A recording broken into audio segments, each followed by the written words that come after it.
Inspired over the past week on issues related to what's happening in the northern part of the country. I'll start by the attacks on civilians in the Afar region. So reports have come in the past few days that TPLF attacked civilians, including women and children, in Galikoma Qabale within the Afar region, at a health clinic and school that was being used to shelter internally displaced persons. Together with these attacks, stockpile of food that had been reserved for humanitarian assistance had also been destroyed. And relatedly, the Afar region has declared 3 days of mourning that began yesterday and will end tomorrow. It is to be recalled in this regard that following the enactment of the unilateral ceasefire, the terrorist group TPLF have been sending in human waves civilian fighters into the Afar and Amhara regions, attacking, killing, raping civilians, looting and pillaging communities, and have displaced over 300,000 people. So those that were attacked were also part of these displaced. On the latest with regards to humanitarian activities in the northern part of the country, we have also stated that as of yesterday, August 11th, 277 trucks of humanitarian assistance have entered the Tigray region. This is an increase from the last update. There are more than 10 different international humanitarian organizations and UN agencies that are active in assistance efforts covering 79 waradas within the Tigray region, while the federal government also continues to provide humanitarian assistance in 14 waradas in the western part through the Disaster Risk Management Commission. Displaced communities due to TPLF's aggression and belligerence in the Afar and Amhara regions that we've witnessed over the past weeks also do need humanitarian assistance, although they're not getting enough attention by the broader international community, which seems to be only focused on one area of the need for humanitarian assistance. Nevertheless, the government is working to cover this gap and is providing support of food and non-food items, already also with an agreement in the pipeline for the WFP to support existing and additional IDPs with necessary humanitarian assistance. With regards to the August 10th statement that was issued from this office, I would like to take a little bit of time to provide context to the statement and also correct some misinterpretations related to the statement that had been issued by the office. As the terrorist TPLF's aggressions continue unabated in the Amhara region and the Afar region, the federal government and the people of Ethiopia in unison are being forced to employ all means to defend their communities.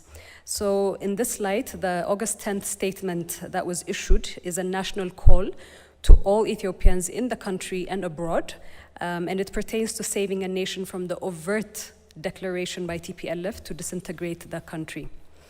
So in the statement, the open call that was made and the direction that has been put in place is for the National Defense Forces, the Special Forces and regional militias have been instructed to halt this destructive efforts by the TPLF as they continue encroaching in communities within the Amhara and Afar regions. A call has also been made to eligible Ethiopians to join the defense forces, while others are being called upon to organize at every level and protect their cities, to protect their towns, to protect their communities, villages, and neighborhoods. It requires a concerted effort in addition to the efforts that the federal government is employing within its security apparatus. Hence, this national call is being made for everybody to also safeguard their communities and engage in thwarting of the attacks by the terrorist TPLF group. This call is also being made to members of our large diaspora community that is present globally. And this call is being made to them as well to continue exposing the terrorist organization for what it is, for the behaviors that it has been showing in its terrorist manifestations, and to mobilize all forms of support in maintaining the sovereignty and continuity of Ethiopia as a state. Despite the continued international media mischaracterization of the statement, alluding that this call is against the Tigray region or the Tigray forces, because there are no Tigray forces. There's the TPLF, which is a terrorist organization designated by the House of People's Representatives. So this tendency to allude and make it seem as if the national call is aimed at the people of the Tigray, who are part of the fabric of the Ethiopian social system, is a misinterpretation. And I would like to reiterate that such divisive narrative formations, and particularly in such a sensitive period, point more to irresponsibility on the part of some actors, also point to the lack of nuance and understanding of context than it does of the intention and the spirit with which the call was made. I wish to end by pointing to the last line in the statement that was issued and emphasize again, open quote, "The battle is not with Tigray, but with the terrorist forces that have found hiding in Tigray. Hence, we are battling to liberate the people of Tigray that are being used as an instrument by TPLF and the whole of Ethiopia from the terrorist group, to maintain the peace and unity of our country. Our struggle is against the forces near and far which are behind the terrorist TPLF to dismantle our country and destroy Ethiopia's existence. Therefore, all patriots should stand with all their hearts to protect their sovereignty today, as in the past, with determination to defend the dignity and glory of their country." Close quote. I'll open it up to questions from you on current issues. Okay, welcome back, Coletta.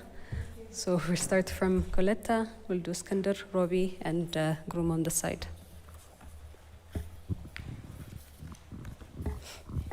Thank you. Bilady, just two issues. If you could kindly clarify on the national call. I mean, Ethiopia is known in the continent to have one of the strongest armies in the continent, and there's usually a talk that says it can easily mobilize in terms of emergency. But we are having a national call to eligible citizens to join the military. Is the military having a challenge in terms of numbers or strength for us to have a call for civilians to join? Then secondly, we've seen OLF and TPLF saying they have an agreement. What is the government's response to that? Thank you. Okay. Let me respond to Coletta's question, and I will continue. So the national call is not a call for lack of the military's ability, the National Defense Forces, to protect the sovereignty of the country and to protect citizens. The manner and the way that TPLF as a terrorist organization is engaging is by sending an influx of civilians. In that regard, civilians are looting. They're destroying properties. I have reports that are coming in from the Amhara region that in some communities they are also raping women and girls. So in that regard, it requires a concerted effort by all community members. So it's not only the National Defense Forces that can stop this influx that is being perpetrated by the TPLF, but it requires the concerted effort of all citizens within the country to thwart the threat that is posed by TPLF.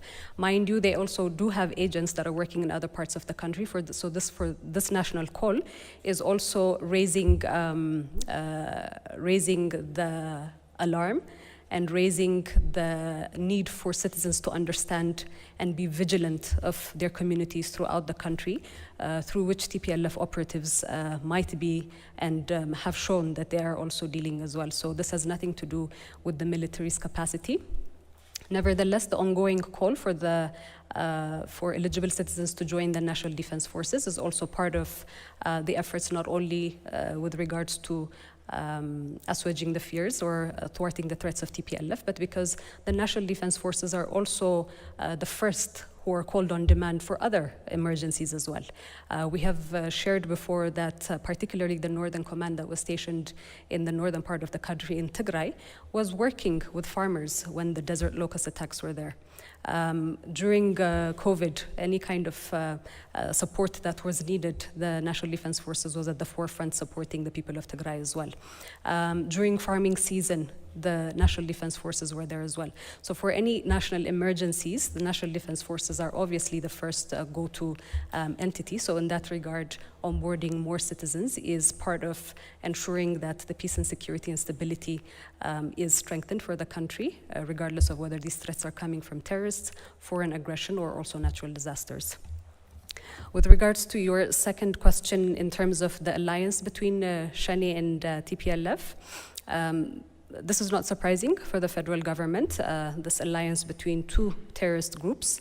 Both groups have been designated as terrorists by the House of People's Representatives in early May.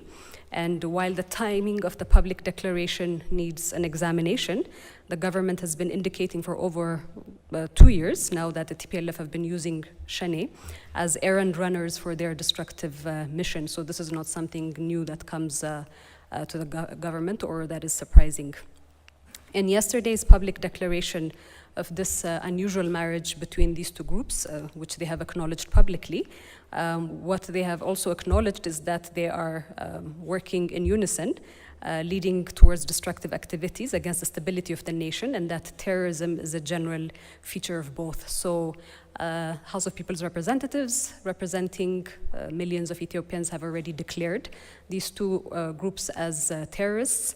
In addition to that, this public declaration, which has already been stated by the government long ago, has become much more public and an acknowledgement. So while the government has been saying this for a while now, the international media seems to only believe it when it comes out of the terrorist groups or from the horse's mouth. So now they have told the entire world. And important to point out in this regard is no group can claim to be for the people of Oromia while it is using or it is killing the people of the region for its individual political gains. And no entity can also claim to be for the people of Tigray where it's also killing its own people and holding them hostage for its own political gains. Let's not also forget that TPLF tortured, killed, displaced, and disappeared many Oromo youth, brandishing them as part of the Shani organization. So I don't believe that the youth of Oromia region are in alignment with this as well, because this is an alignment of two terrorist organizations.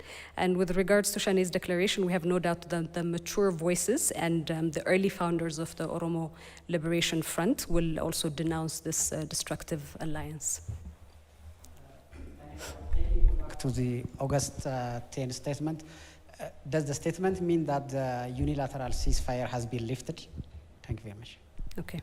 The statement, Iskander, it means that the government and the people of Ethiopia together will employ all means necessary to prevent the terrorist TPLF from spiraling the country into further instability. That's what it means in a nutshell. Rory? Thank you for the briefing. I wanted to follow up on Coletta's question and just ask if you could give us an update on how counterinsurgency efforts are going in Oromia, and what is the federal government's assessment of the threat that OLF Shane poses in light of its stated goal of coming to Addis. And secondly, I wanted to ask about reports that Ethiopia has purchased or acquired UCAVs or drones. Do you have any information about that? Where have those come from, if they have been acquired, and have they come from Iran? And if not, is purchasing drones from Iran something that the federal government would consider? Thank you. Thank you, Robbie. That's quite a wild allegation to include or insert Iran in that. Nevertheless, with regards to purchase of such equipment, this would be at the military or the National Defense Forces discretion. I don't have any information related to that. On counterinsurgency efforts within the Oromia region, these efforts have been ongoing and they will be ongoing. If there is any particular update that needs to be shared, the Oromia region as the first call would provide that update. Grum? Thank you so much. I have two questions as well. The first one, despite the fact that the government has declared the unilateral ceasefire, which TPLF put a precondition to accept, the international community continued pressuring Ethiopia. What is really the government doing to quell such a pressure? And what kind of diplomatic efforts in terms of strategy is the government following at the moment? The second one, unverified reports are coming out saying that some Sudanese soldiers, at least in uniform, have been captured by Ethiopian forces from the border side coming alongside the TPLF force. Can this be verified? And is there, can the government claim that Sudanese forces are now supporting one way or another TPLF's perhaps attacks or missions? Thank you. Thank you, Guru. On the continued pressure that is being exerted by the international community on Ethiopia, we have pointed out on several occasions and as part of ongoing discussions and engagements that the diplomatic community on the Ethiopian side is engaging with counterparts, it is being made clear that there is an unfair leaning towards hearing more of the TPLF's propaganda and assessment of the situation rather than the miles that the federal government has gone. I do believe that there is some progress in that regard, and particularly following the unilateral ceasefire being enacted by the federal government and the perpetration that the TPLF has been taking since then, has been exposing the belligerents, has been exposing their interest, which is beyond humanitarian relief for the people of Tigray, that it is a concentrated desire for bringing or coming back to power. So there is that continued clarity that is emerging, and again, this is an opportunity to really be able, as I had mentioned the last time, to be able to differentiate between the wheat and the chaff, because there is so much misinformation that is being pushed by the TPLF narrative. Again, the dilly-dallying between victor and victim whenever it suits them, and appealing to international principles and values that they are not privy to being held accountable. So there is still a gap in terms of the international community holding TPLF accountable, calling a spade, because there is still shying in terms of calling them a terrorist organization, which various partners are also have been reminded of as well. There is also a shying away from denouncing the various atrocities that they are committing, and this needs to also be magnified, and part of magnifying that these atrocities that they're committing is the responsibility of the media that is also here. Thank you, Guru. Any other questions? Okay, Noe, and over here, and we'll take that last one.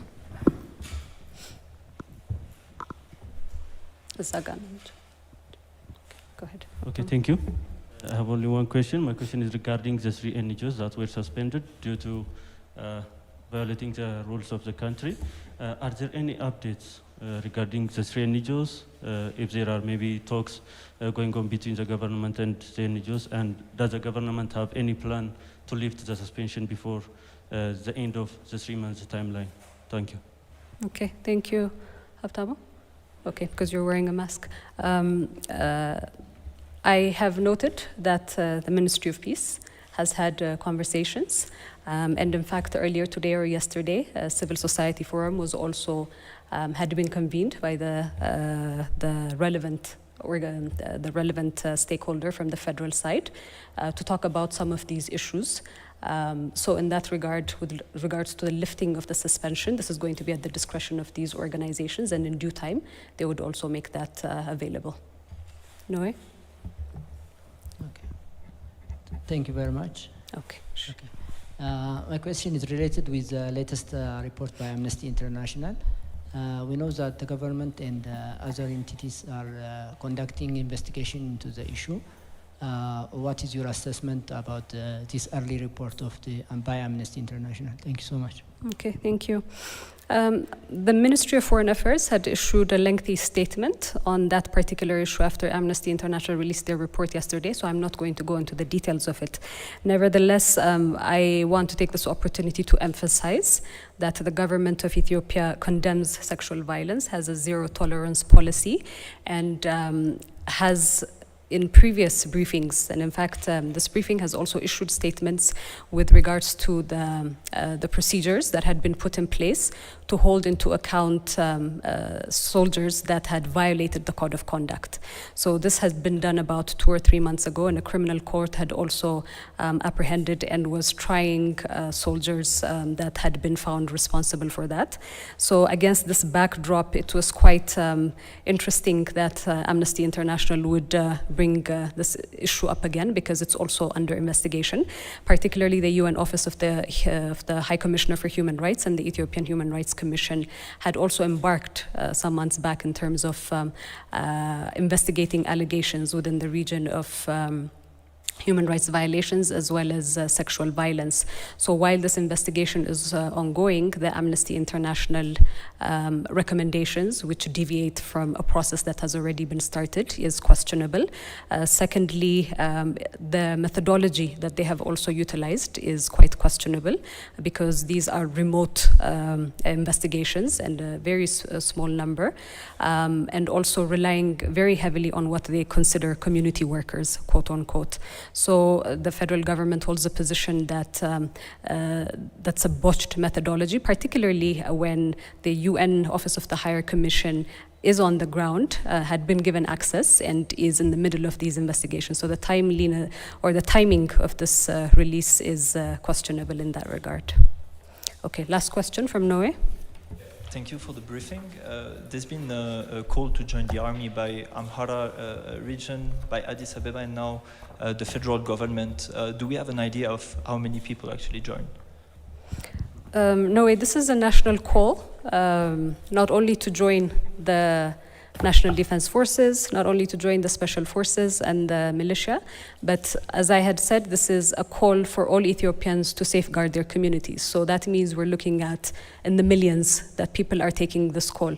In particular, if you're looking at numbers of how many have joined, again, this is part of at the discretion of each of these institutions and the regions, if they do decide that it's relevant to be able to expose the numbers, and if they've done their count, they will do so in due time.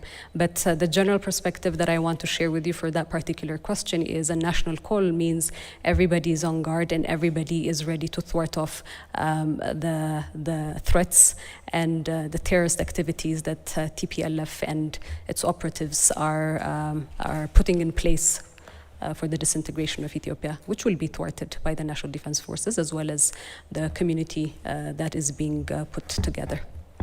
If there are no other questions, I will end on this note. Okay, thank you.